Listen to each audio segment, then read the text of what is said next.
नमस्कार, स्वागत है आपका अपना स्टडी चैनल लर्निंग जीएस वाला में। दोस्तों, इस समय हम एनसीईआरटी सार संग्रह का इम्पोर्टेंट सेशन अपने चैनल पर चला रहे हैं, जो जीके जीएस समान अध्ययन पेपर के लिए काफ़ी वीवीआई इम्पोर्टेंट सेशन चल रहा है। इसी क्रम में आज हम बौद्ध धर्म को कंप्लीट करेंगे और मेरे इस सेशन को जो भी विद्यार्थी कंप्यूटर देखता है वह किसी भी जीके जीएस के परीक्षा में एग्जामिनेशन हॉल से जीके जीएस का क्वेश्चन छोड़ करके नहीं आ सकता है, यह हमारा वादा है। तो चलिए आप सेशन को कंप्लीट कर लीजिए। बौद्ध धर्म, जैसा कि आप स्क्रीन पर देख रहे हैं, महात्मा बुद्ध की शिक्षाएं सर्वप्रथम किस रूप में संकलित की गई?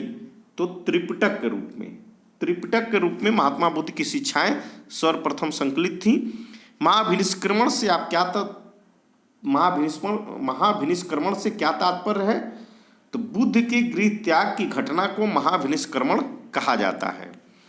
बुद्ध को ईश्वर के रूप में पूजने वाला बौद्ध संप्रदाय कौन सा है? तो आप जानते हैं कि बौद्ध धर्म दो संप्रदायों में, हीनयान और महायान में है।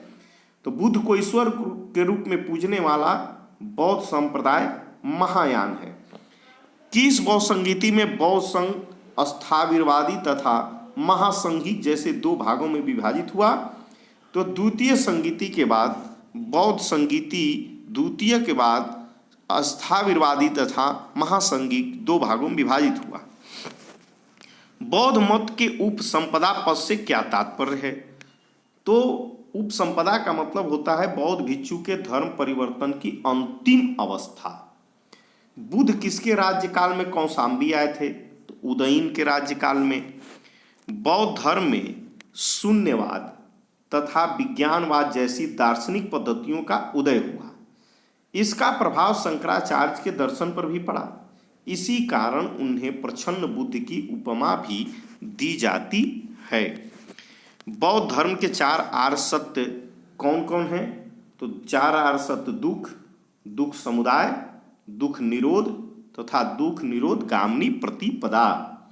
बौद्धों की रामायण के नाम से प्रसिद्ध बुद्ध चरित के रचनाकार कौन है? तो अश्वघोष ने बुद्ध चरित की रचना की है।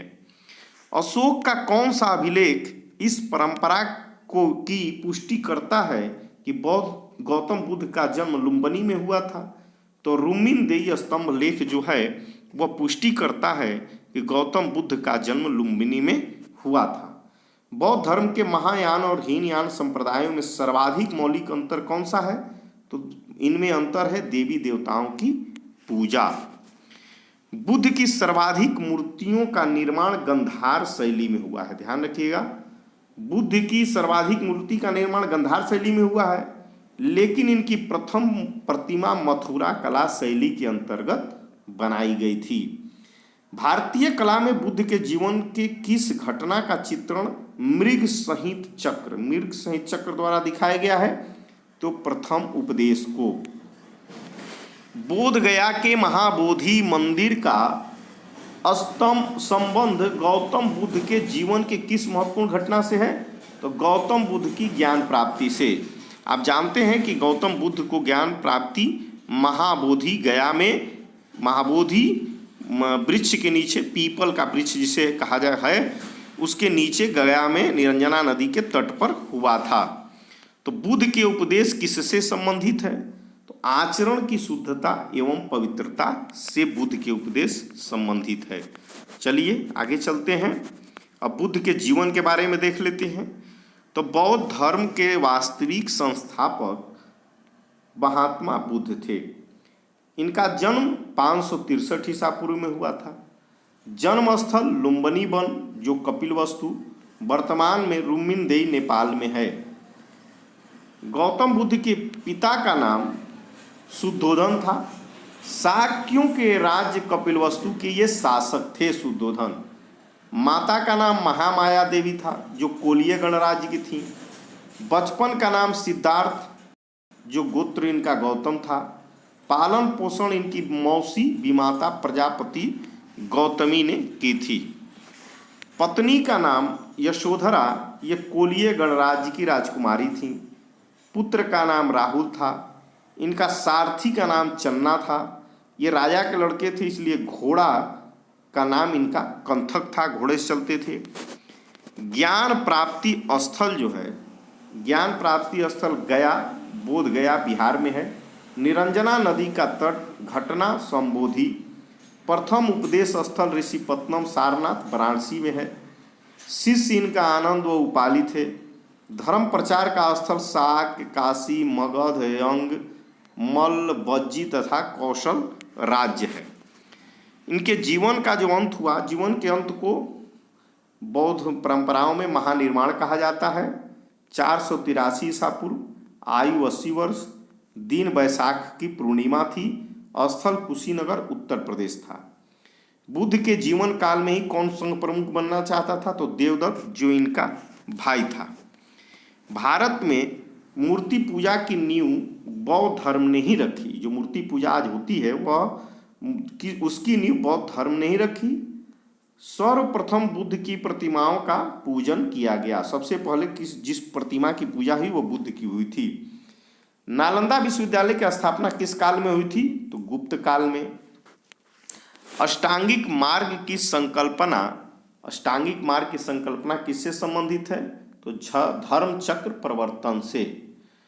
बौद्ध संघ में भिक्षुणी के रूप में स्त्रियों के प्रवेश की अनुमति बुद्ध द्वारा कहाँ दी गई? तो पहले स्त्रियों का प्रवेश वर्जित था, लेकिन स्त्रियों का भी प्रवेश भिक्षुणी के रूप में बुद्ध ने दिया, तो वह वैशाली में दिया था। ये कोटेशन देख लीजिए।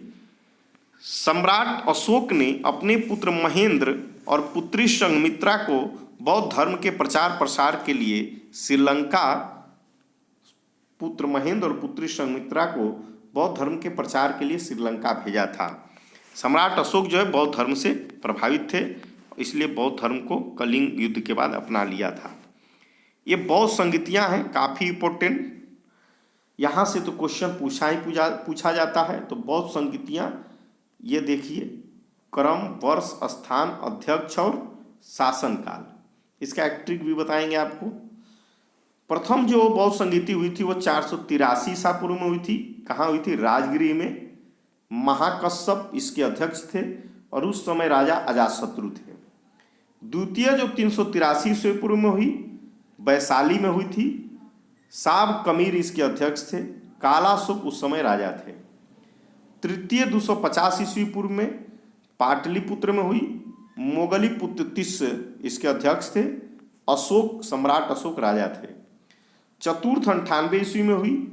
कश्मीर के कुंडल वन में इसके अध्यक्ष वसुमित्र थे और राजा कनिष्क थे। तो इसको एक ट्रिक से भी याद कर सकते हैं कि कहाँ हुआ? तो रावय पाकू, राजगिरी, वैशाली, पाटलिपुत्र, कुंडल वन, रावय पाकू। मसामोव अध्यक्ष, मसामो, महाकश्यप, सावकमीर, मोगलपितुस, वसुमित्र। अका अजातशत्रु, कलाशोक, अशोक, कनिष्क। इस तरह से आप इसके ट्रिक को यहाँ से प्रश्न पूछे भी जाते हैं, याद कर लीजिएगा। नागार्जुन किस बौद्ध संप्रदाय के थे? तो नागार्जुन माध्यमिक संप्रदाय के थे। विश्व का सबसे ऊंचा विश्व शांति स्तूप बिहार में कहाँ स्थित है? तो राजगिरी में है। बुद्ध की 80 फुट ऊंची प्रतिमा जो बोध गया में स्थित है, किसके द्वारा निर्मित की गई है? तो जापानियों के द्वारा यह बनाया गया है। एशिया के ज्योतिपुंज के नाम से किसे जाना जाता है? तो गौतम बुद्ध को। शून्यता के सिद्धांत का सर्वप्रथम प्रतिपादन करने वाला बौद्ध दार्शनिक कौन था? तो नागार्जुन। नागार्जुन ने शून्य का सिद्धांत दिया था। नौ नालंदा बिहार किसके लिए विख्यात है? तो पाली अनुसंधान संस्थान के लिए। बौद्ध तथा जैन दोनों ही धर्म किस मत में विश्वास रखते हैं? तो कर्म तथा पुनर्जन्म के सिद्धांत में। ये कर्म और पुनर्जन्म दोनों में बताया गया है। गौतम बुद्ध को एक देवता का स्थान किस राजा के शासनकाल में प्राप्त हुआ? तो देवता का स्थान कनिष्क के शासनकाल में। बुद्ध की खड़ी प्रतिमा किस काल में बनाई गई? तो कुषाण काल में बनाई गई थी। प्रथम शताब्दी में किस भारतीय बौद्ध भिक्षुक को चीन भेजा गया था? तो चीन जाने वाले प्रथम शताब्दी में नागार्जुन थे। ये त्रिपिटक है। त्रिपिटक सुत्त पिटक नाम है, तो स्वरूप इसको पिटकों में बृहत्तम है। विषय बुद्ध के उपदेशों व संवादों का संकलन है। विनय पिटक 3 ठो पिटक है। विनय पिटक में पिटकों में लघुत्तम है। ये बौद्ध संघ के प्रचार विचार व नियम निषेध का संकलन है। अभिधम्म पिटक पिटकों में मध्यम है। बुद्ध के आध्यात्मिक व दार्शनिक विचारों का इसमें संकलन है। चलिए आगे देखते हैं। ये बुद्ध के जीवन में पर किन 4 दृश्यों का अत्यधिक प्रभाव पड़ा था? तो वृद्ध व्यक्ति, बीमार व्यक्ति, मृतक तथा प्रसन्नचित्त सन्यासी, इन चारों दृश्यों का उन पर प्रभाव पड़ा, वे निकल गए। मगध के किस राजा ने बुद्ध के निवास के लिए वेलुवन नामक महावीर बनवाया था? तो बिंबिसार ने वेलुवन महावीर बनवाया था। महाविहार। संघ में प्रवेश करने वाली प्रथम महिला प्रजापति गौतमी थी। सबसे पहले महिला संघ में प्रवेश की तो इनकी मौसी थी, जो इनको पालन पोषण की थी, वहीं प्रजापति गौतमी। बुद्ध ने अपने जीवन का अंतिम वर्ष कहाँ व्यतीत किया था? तो अंतिम वर्षा ऋतु, अंतिम जीवन तो उनका कुशीनगर में मृत्यु हुआ था। वर्षा ऋतु कहाँ व्यतीत की गई? तो वैशाली में। संसार अस्थिर है और क्षणिक है, यह मान्यता बौद्ध धर्म से संबंधित है। संसार जो है अस्थिर है और क्षणिक भी है, यह मान्यता बौद्ध धर्म से संबंधित है। बुद्ध के जीवन की घटनाएं एवं उनके प्रतीक चिन्ह। तो घटना और प्रतीक चिन्ह। ग हाथी से संबंधित है, यौवन साण से, जन्म कमल से, समृद्धि शेर से, निर्वाण जो है पद चिन्ह से, मृत्यु स्तूप से, स्तूप जो है सुनते हैं जो स्तूप मृत्यु से, प्रथम प्रवचन चक्र से, गृह त्याग घोड़ा से, ज्ञान प्राप्ति बोधि वृक्ष से। गंधार कला में बुद्ध को प्रतिबिंबित किया गया ग्रीक रोमन शैली में। उपोषण का आचरण कौन करते थे? तो बौद्ध भिक्षु। महायान बौद्ध धर्म में बोधि सत्व अवलोकितेश्वर को किस अन्य नाम से जाना जाता है? तो पद्म पाणी। भारत का सबसे बड़ा बौद्ध मठ कहाँ है? तो भारत का सबसे बड़ा बौद्ध मठ सिक्किम में है। बौद्ध शब्दावली में धर्मचक्र प्रवर्तन से क्या निर्देशित होता है? तो बुद्ध का प्रथम उपदेश, इसे धर्मचक्र प्रवर्तन कहा जाता है। वज्रयान बौद्ध धर्म में बुद्ध की संगिनी को कहा जाता है तारा। बौद्ध धर्म की किस शाखा में अनात्म सिद्धांत एवं पुद्गल को मान्यता दी गई? तो सर्वास्तिक। महासंघिकों के अनुसार जीव किससे निर्मित है? तो 9 धर्म से। बौद्ध धर्म के त्रिरत्न में क्या शामिल है? तो बुद्ध, धम्म और संघ। बौद्ध दर्शन के अनुसार कारण एवं कार्य के सिद्धांत को किस प्रकार माना जाता है? तो प्रतीत समुत्पाद के रूप में। प्रतीत समुत्पाद का अर्थ होता है संसार की सभी वस्तुएं किसी न किसी कारण से उत्पन्न हुई हैं, इस प्रकार वे इस पर निर्भर होती हैं। एक कोटेशन है लास्ट में। बौद्ध धर्म की महायान शाखा औपचारिक रूप से कनिष्क के शासन काल में प्रारंभ की गई थी। तो यहाँ से प्रश्न पूछता है कि महायान शाखा कब शुरू हुई? तो कनिष्क के शासन काल में। इसी के साथ बौद्ध धर्म का एक इम्पोर्टेंट सेशन दोस्तों समाप्त होता है। और इस वीडियो पसंद आया हो और आगे इसी तरह से इम्पोर्टेंट प्रश्नों का संग्रह एनसीईआरटी से लेकर के जो पढ़ाया जाएगा उसकी प्राप्ति आपको चाहिए तो चैनल को सब्सक्राइब कर लें और बेल आइकन को दबा दें, ताकि जैसे ही वीडियो पड़े आपको नोटिफिकेशन मिल जाए। दोस्तों में शेयर कर दें दोस्तों, और किसी विषय पर वीडियो चाहिए तो कमेंट करें। थैंक यू दोस्तों।